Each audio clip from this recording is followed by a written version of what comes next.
Everyone to this week's live stream. We'll be getting started shortly. If you have any questions during the session, you can drop them in the comments. We'll be keeping an eye on them, and we'll do our best to answer live. If we don't, we'll reach out to you personally. And now we can welcome our host, Linda Keith, along with our guest this week, Jennifer Clement from CliftonLarsonAllen. Okay, so we're going to correct the first thing, CliftonLarsonAllen. Thank you very much. Hello, everyone. I'm so happy to have you here. Jennifer's with me today. We're talking about tariff roadmaps, and I'm bringing it to this audience for a couple reasons. One is that what we do at Lenders Online Training is foundational training on tax return analysis, cash flow, and so forth. But what's interesting to me about this topic is that we are also, as bankers, resources to the businesses that we lend to. And in times of challenge, our ability to be a good resource not only is more critical, but it also is what really cements that relationship.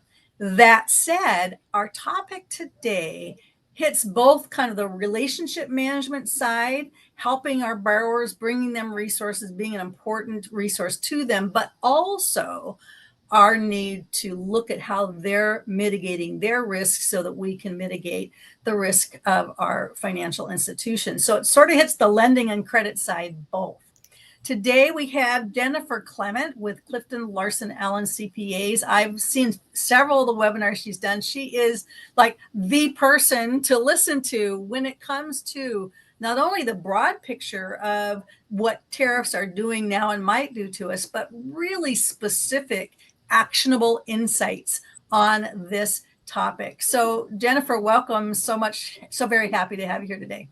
Suzanne and Linda, thank you so much for having us to share a little bit of insight on what we're seeing as it relates to tariff. Super appreciate your leadership in this area.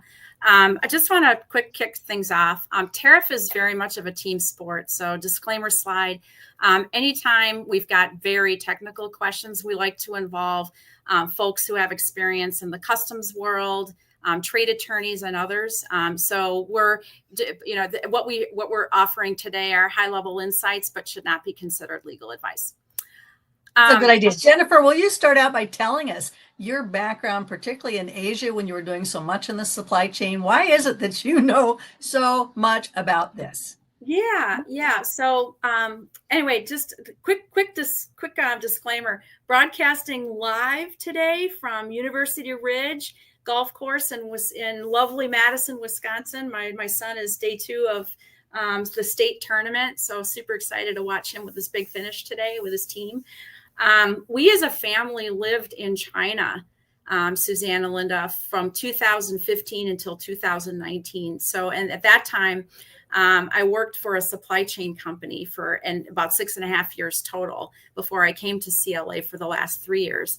And we went through Trump 1, round tariff 1, and helped clients with a ton of strategy to help reduce their exposure and risk and help diversify with alternate sources and so on. Linda, while most of the comments I'm going to make today are in the context of manufacturing, certainly what we'll talk about today could apply to lots of industries with international, both supply side and demand side risk. So folks in manufacturing, yes, but also construction, retail, life sciences, anyone with supply and demand side exposure. Certainly clients that you're dealing with in the banking industry may find this information interesting. All right, well, I know you brought some slides for us so that we could follow along. I also want to let you that are listening know that much of this information, we also have the downloadable slides, so you don't have to take frantic notes. You can listen to Jennifer, and then we'll have some resources for you. So thank you so much. Go ahead.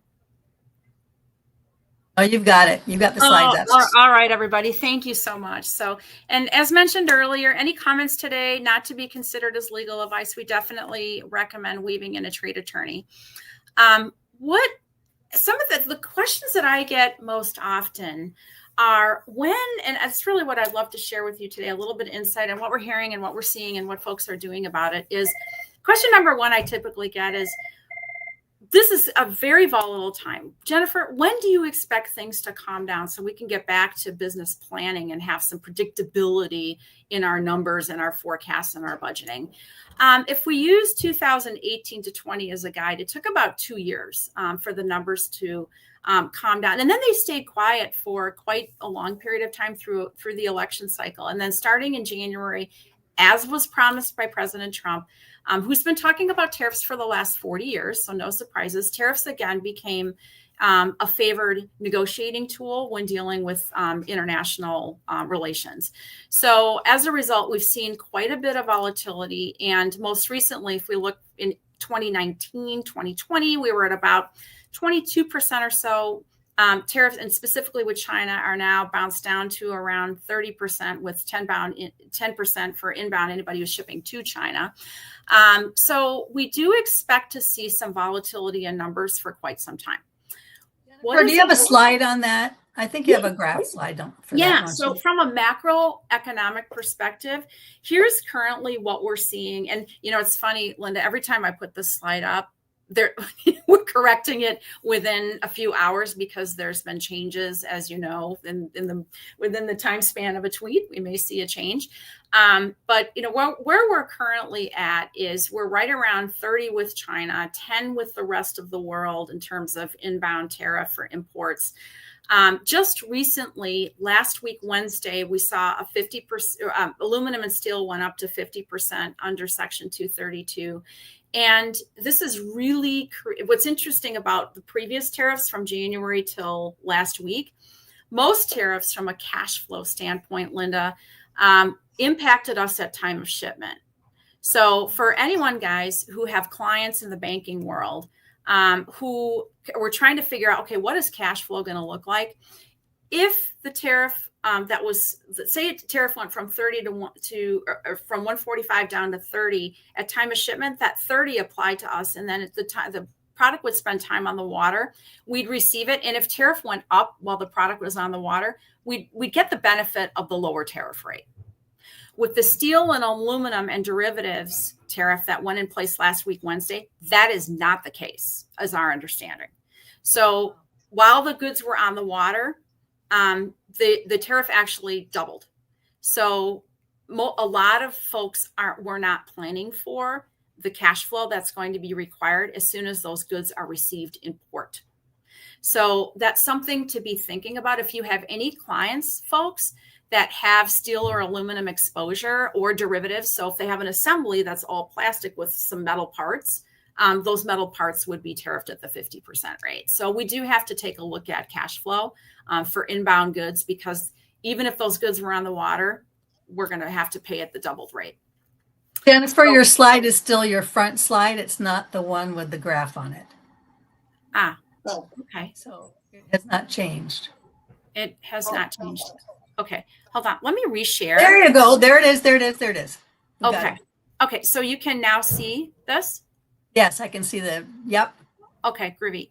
Can you see it now? Because I want to make sure. Now you've switched. So now you're on the 1, 2, 3 slide. Okay. All right. I'm going to go back to. There you go. There. Great. I'm not going to put it in slideshow mode. So I think we should be able to see the visuals comfortably then. Okay. All right. So so we were able to go through, we went through the graph, kind of what we're seeing, that cash flow is impacted now with this latest 50%. So, what is it that people can do? And this is where things get interesting, because if we're looking at business planning purposes, and especially with those where we have to service debt covenants, where diligence issues that are coming up, we are starting to see some concern, especially we do about 700 buy side and sell side QofEs as an organization. We are getting concerns from both sellers and buyers on, hey, with these changing input values, how do we know and how can we plan around that? So what I'd like to share with you are 4 commonly asked questions that we see related to tariffs and how to help mitigate exposure and risk.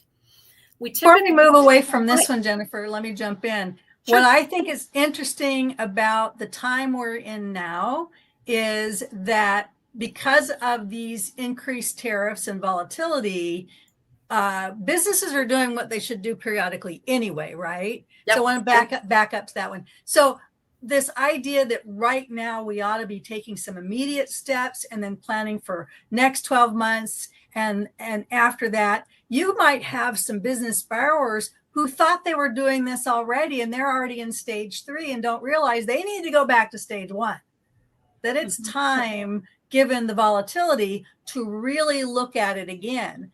But the second piece to that is that if you as a business banker are having a conversation with your business borrowers and they are still sitting in wait and see mode and haven't really even jumped into step 1, not only does that tell you what you can help them do, but I think it also tells you whether they're mitigating risks as much as they can given the uncertainty. If they're head in the sand right now, that increases their risk. If they say to you, we've looked at this is what we think might happen, we've looked at it a couple different ways, even though they're still uncertain, at least they're not stuck in head in the sand. And I think that's important to notice. Linda, I'm so glad that you raised that point, because there's, if we divide our analysis into 3 buckets and things that we can do immediately, I call it good tariff hygiene. So whether that rate is 10%, 30%, 50%, or 150%, there are things that we can do to make sure that we're not paying a nickel more than we have to. And it's amazing because if you look at what happened in January when the numbers started to bounce around quite a bit, people in wait and see mode have not gone back and looked at the transactional level to make sure that, hey, there's things that we can pull out, for example, in service costs that we shouldn't be tariffed on. So, and there's about a dozen things in bucket 1 that we can do immediately to do some scrubbing of good policy and procedure around tariff today to make sure we're not paying more than we need to. Bucket number 2 is what we can do in the next 12 months with our current footprint. So in bucket 2, we look at logistics. Can we warehouse differently? Can we do a little bit of tariff engineering to look at how we might, instead of shipping a full assembly, can we instead ship pieces and parts? Those are tariffed at a very different rate, right? So, and then third, in the next 12 to 24 months, how do we look at our supply chains differently?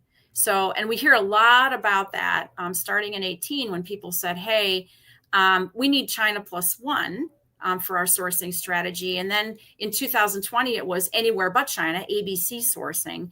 Now people are really thinking the mood towards accelerating, diversifying a supply chain has been huge in the last 12 to 24 months. And we're hearing a whole lot more about reshoring. We won't have time to go into depth about reshoring on this call, but really when we work with clients, we separate this analysis into these 3 buckets.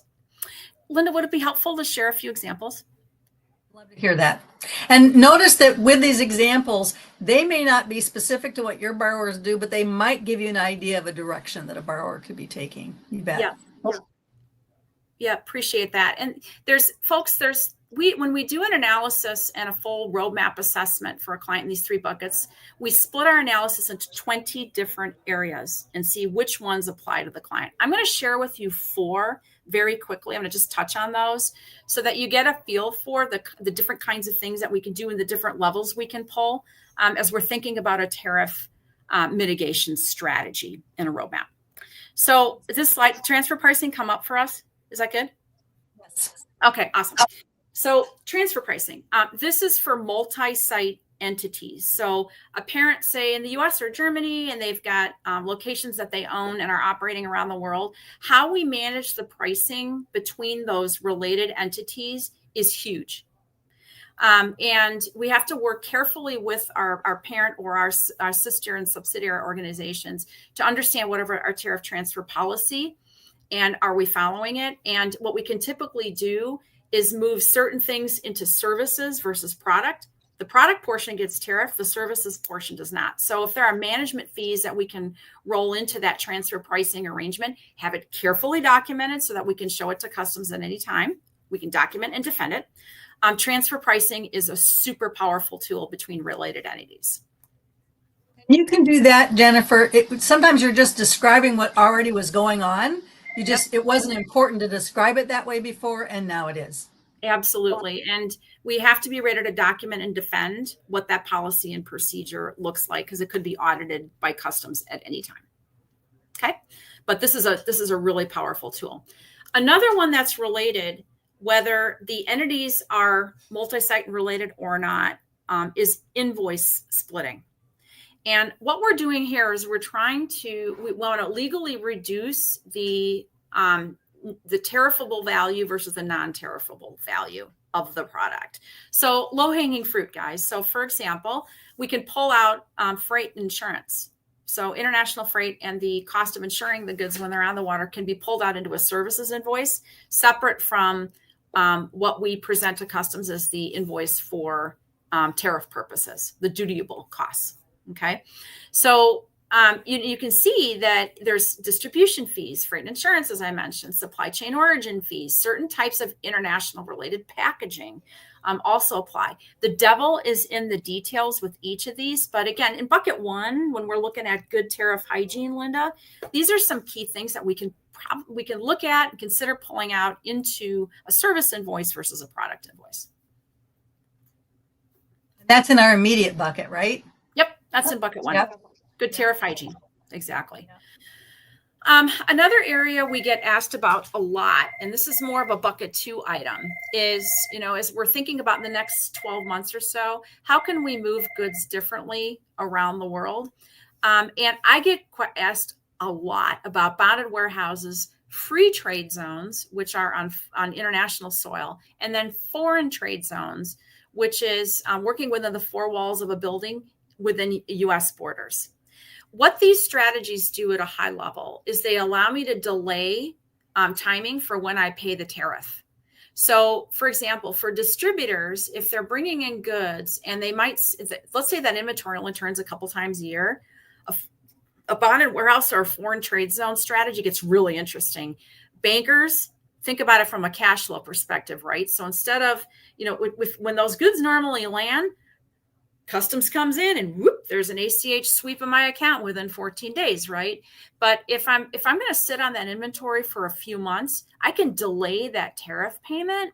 And that's a big deal, especially when you've got 90, maybe 120-day payment terms from the end customer, right? So if I can look at a warehousing strategy, that might be really attractive, right? So basically, it's an option to think about. There's an application process involved.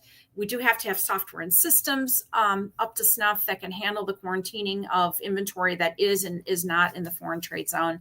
And we do have to be able to document and defend, again, as with other tariff practices, if we do get audited. But this is a really attractive option. We have a number of clients that have applied for foreign trade zones within the four walls of their existing building. I don't need to set up a separate building for it. I can do it within the four walls of the physical plant already. And, it gets interesting why it's a cash flow opportunity.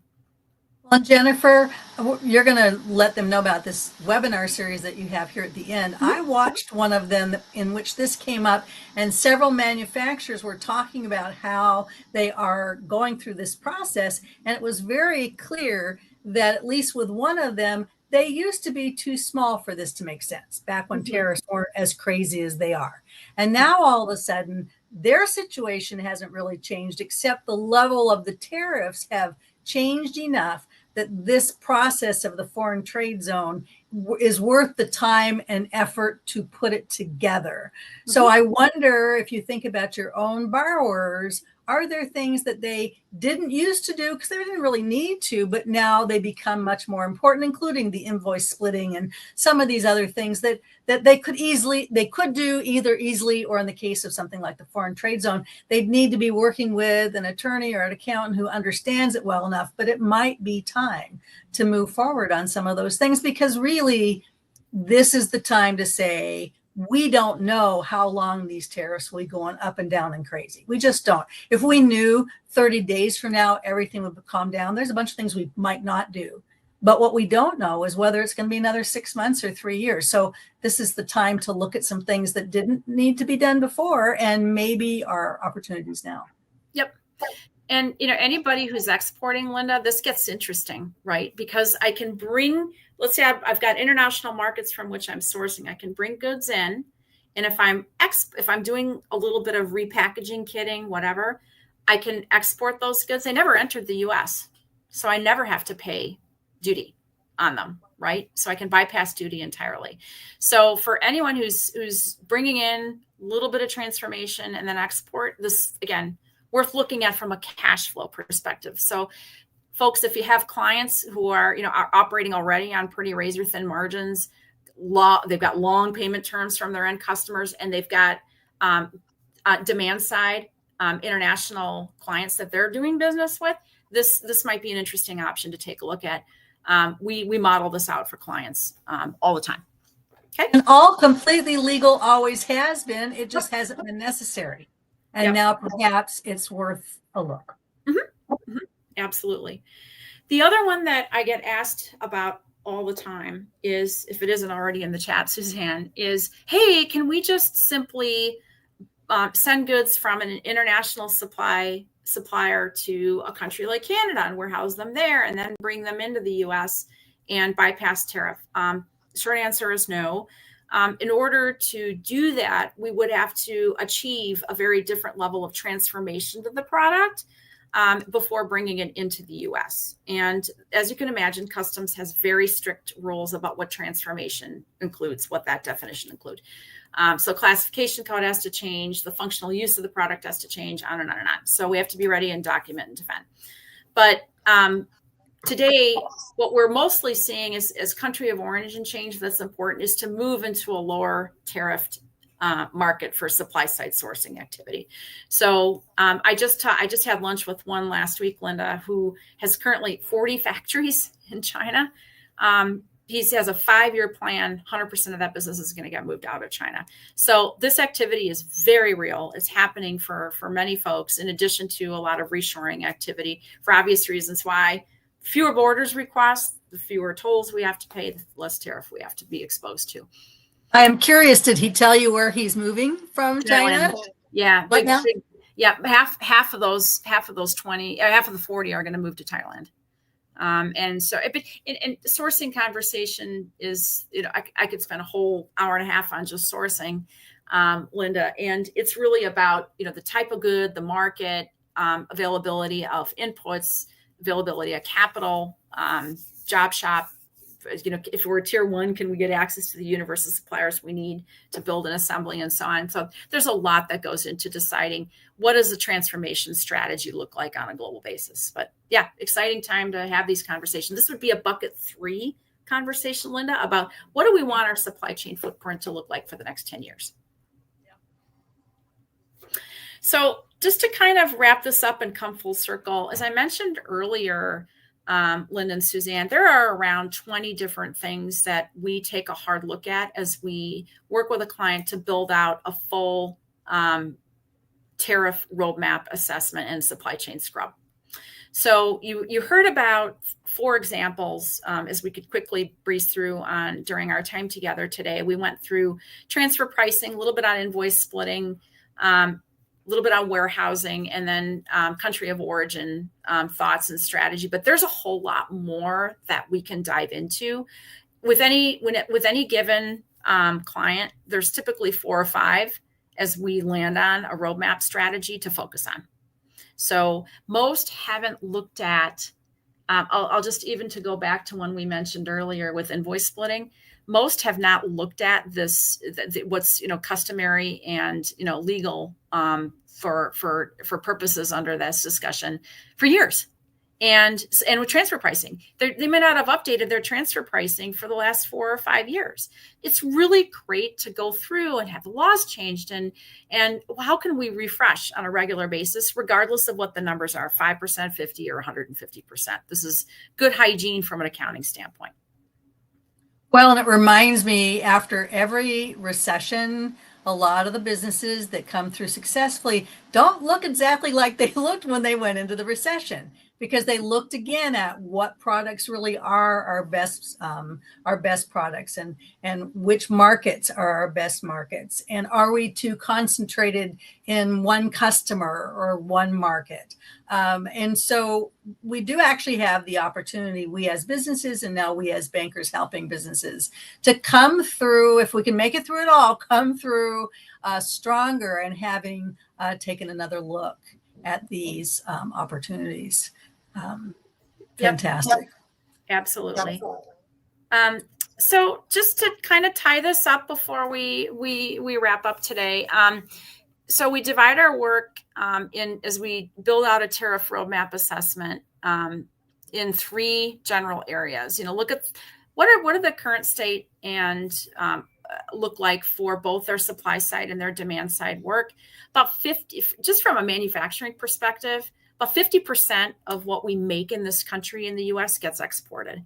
So we didn't have time to get into it, but there's a lot of demand side exposure here. So imagine, if we're doing diligence in a deal, Linda, we really got to look, especially with somebody who's selling internationally, we really got to look at retaliatory tariffs and what does that future forecast potentially look like. Well, and even countries that get ticked off at us and decide not to buy American for a while, not because of the tariffs we're doing exactly, but because there's something else going on and we can't predict it. And it doesn't matter what your politics are, understanding how your business borrowers are being impacted by all the things going on. And tariffs certainly are a huge part of it right now. Yep. Risk mitigation strategy involves modeling. So let's model out what we do as leaders for the business. If they're 10%, 30%, or 50%, let's model out the impact on the business and determine exactly how we as leaders are going to respond. And I think that's a wonderful, as bankers, what a wonderful relationship to have with a client and help them with this modeling exercise.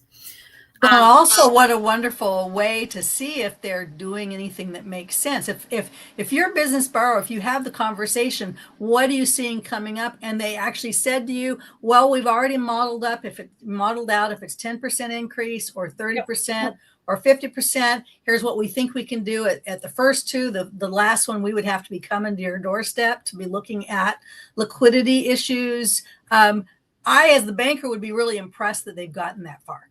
Yep. And that they are not waiting and seeing, but they're actually working on their numbers. Yeah. Contingency planning is such a key strategy, Linda. And I certainly encourage, all owners to be thinking in that direction. I want to thank all of you so much for the opportunity to share a little bit about what we're learning and what we're seeing in the market as it relates to tariffs. If you'd like to learn more on any of the 4 topics we covered or the other 20, we covered all 20 in a 3-part webinar series. If you click through there, the series is done. It's passed. They're all recorded, but you can pick through and either watch each seminar in its entirety or little video clips, topic by topic by topic. So those are some resources for our viewers today, if those would be of interest as well. Thank you so much, Linda and Suzanne, for this chance to share comments. We really appreciate the opportunity to work with you all. Well, and I'm so glad that I attended the first webinar, because that's how I found out about you, Jennifer, and knew that you were the person that I wanted to have with us today. Suzanne, we also have some of the slides that were shared today on our website. And is that on the next slide, or can you put that up on the screen? I don't remember. Yes, so I have the banner up right now, lendersonlinetraining.com/tariff roadmap. And I also have that linked in the comments here with the live stream. So you can simply click on that. And so I encourage you to go get that tariff roadmap. And actually, if it's okay with you, Jennifer, we'll have you send us the updated one with those extra slides you put on. So it's a complete one. But again, if there's something Jennifer talked about and you're going, boy, I'm not sure I got it, you'll be able to listen to this recording, but also sit down with those 20 steps when you're thinking about individual business borrowers and think ahead of time. What are some of the things that would make sense for their company, so that when you talk to them, you're bringing them resources as well. That is it for today. I do want to point out that there were some phone calls in the background. That is because Jennifer is in the pro golf office to make this call for us today. So that was a phone she could not actually control. We're all set. Thank you, Jennifer. Go see how well your son is winning at golf. And for the rest of you, Lenders Online Training, we do foundational training on tax return analysis and cash flow. But I will tell you that at least half of that is always this side of the equation, understanding the business, understanding the risk, having the conversation. So this fits right in along with the number crunching that we also train on. That is it for today. Thank you for joining me. Thanks so much, Jennifer, and we'll see you next time. And on